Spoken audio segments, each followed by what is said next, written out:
Hi, let's solve next previous question of contextual language TOC. This question was asked in GATE CS 2016 set 2 question number 46. Let's read the question. A student wrote two contextual grammar G1 and G2 for generating a single C-like array declaration.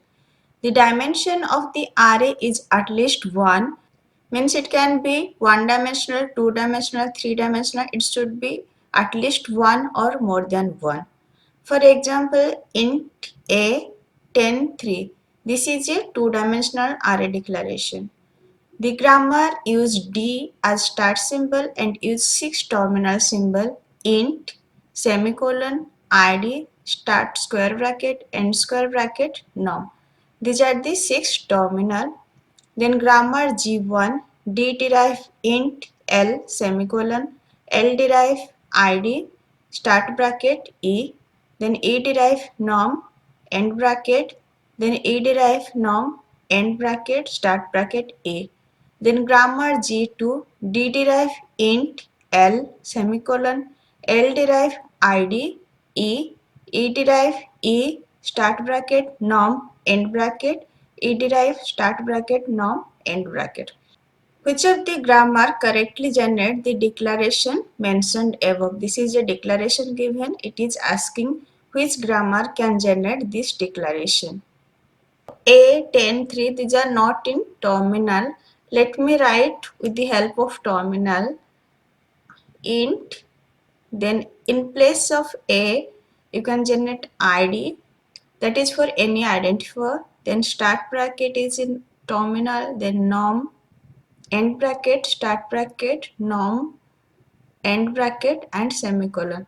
So we need to generate this from these two grammar. And it is asking which grammar can generate this declaration. Let me try to generate from grammar G1. Start symbol is D, will start from D. From D you can generate int, L and semicolon. Then from L there is just one derivation. From L you can generate ID, start bracket and E. Then from E there are two production. By one production you can just generate num end bracket. By one production you can generate num end bracket start bracket E. If you go with this option, then you can generate single dimensional array.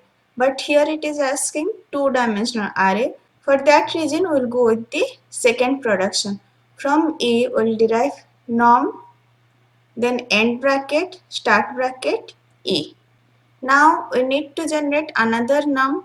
So from this E we'll generate num end bracket. Now we got int, then id, then start bracket, num, end bracket, start bracket, then num, end bracket. So we generate this from grammar G1. Let's try to generate from grammar G2. The start symbol is D. From D you can derive int, L and semicolon. Next from L there is just one production. From L you can generate id and E. Next from E we need to generate this. From E there are two production. One is E, then start bracket, num, end bracket. Another from E you can generate start bracket, num, end bracket. We need to derive two-dimensional array. That's why we'll go with the first production. From E we'll generate E, start bracket, num, end bracket. Then from this E we'll generate this. So from E we'll generate start bracket, num, end bracket. Now we got int, id, then start bracket, num, end bracket, then start bracket, num, end bracket and semicolon. So from both the grammar we generate this declaration. Answer will be option A, both G1 and G2. Thank you.